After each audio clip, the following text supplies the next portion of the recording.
ngomong ke kuasa hukumnya mereka yang di polisi itu, mereka bilang, oh ada. Ketika ditunjukkan, ternyata nggak ada.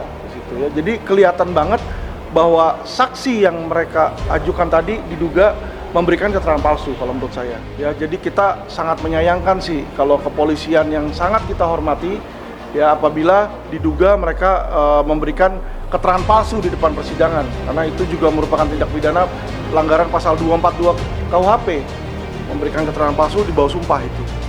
Kalau tadi saudara-saudara lihat, ketika saya bertanya, dia nggak mau jawab. Ya, yang namanya saksi itu dia di depan persidangan wajib memberitahu apa yang ditanyakan. Ya, selama pertanyaan saya tanyakan dengan sopan dan memang sesuai dengan materi.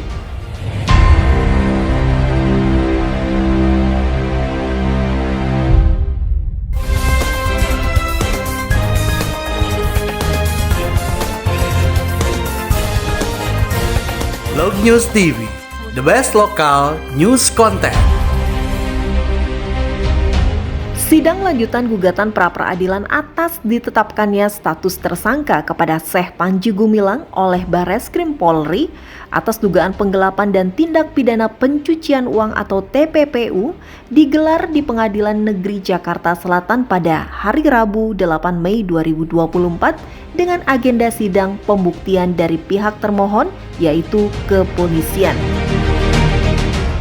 Di hari kelima sidang gugatan pra-peradilan, kini giliran termohon menghadirkan para saksi, di antaranya 2 saksi fakta dan 1 saksi ahli dihadirkan dari pihak termohon. Persidangan sempat ditunda selama 45 menit.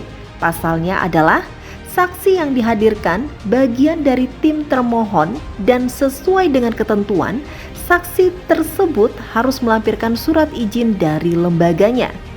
Alvin Lim menilai saksi dan ahli yang dihadirkan oleh pihak termohon dianggap tidak kredibel, bahkan cenderung tidak menjawab pertanyaan-pertanyaan yang diajukan oleh tim kuasa hukum Syekh Panji Gumilang.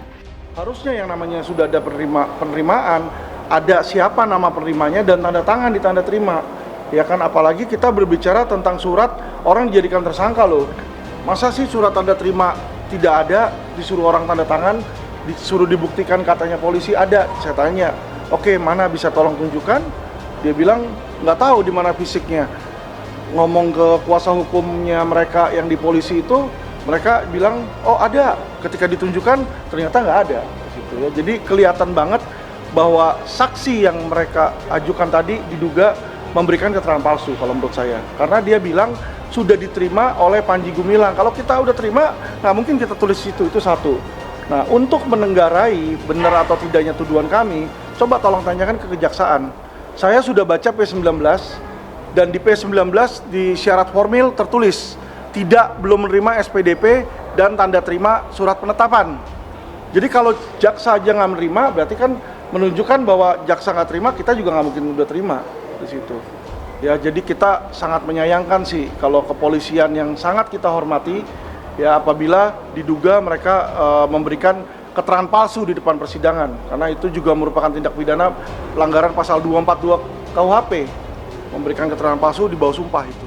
Jadi ahli itu bisa menjawab pertanyaan, tetapi pertanyaan yang jawaban yang dia sampaikan saya tidak setuju. Tapi di mana yang namanya persidangan kita wajib menghormati, ya kan, yang namanya opini ahli bisa saja berbeda. Tapi yang paling mencolok adalah ketika saya tanya, jika ada di pasal 53 dibilang untuk melaporkan sebuah yayasan wajib ada penetapan dari pengadilan yang diajukan oleh kejaksaan. Apakah itu harus dipenuhi? Dia bilang nggak usah. Lah, kalau ada undang-undang yang tertulis apa dan kita boleh mengabaikan, apa gunanya undang-undang? Ya kan, buat apa dibikin undang-undang? Nanti ada KUHP dilarang membunuh, bunuh aja nggak apa-apa kok kata ahli.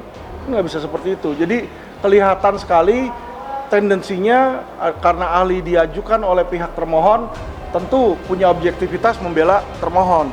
Tetapi yang saya sayangkan kalau perkataan yang mulai dikatakan di situ tidak sesuai dengan hukum.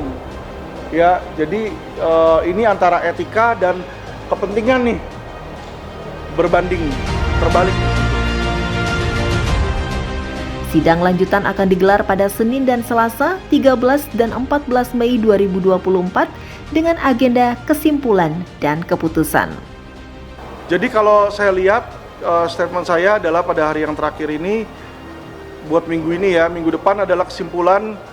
Saya yakin hakim bisa lurus lah di situ ya. Dan kalau dilihat dari jalannya persidangan, hakim pun walaupun diminta oleh polisi untuk langsung menghadirkan dua saksi fakta sekaligus, hakim menolak ya secara halus. Dia bilang kalau berdasarkan KUHP harusnya satu-satu. Jadi yang satu diusir keluar di situ ya, disuruh keluar. Jadi kalau melihat dari gelagat di situ, saya melihat hakim yang sekarang ini, majelis hakimnya cukup menjalankan undang-undang sebagaimana mestinya.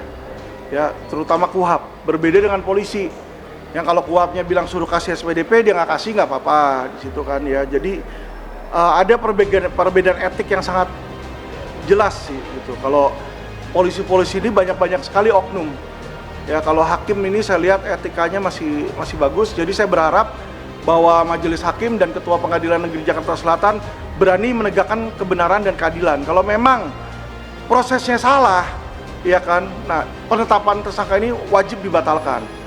Nanti dia mau bikin sprindik ulang atau bagaimana, ya itu hak dari polisi. Tapi kalau memang salah, harus dikoreksi dong. Jangan dibiarkan saja. Kalau dia membiarkan kesalahan yang terjadi, berarti sama aja hakim ini menjadi alat ya, dan pembiaran ini juga dia menjadi ikut serta dalam oknum tersebut. Demikian.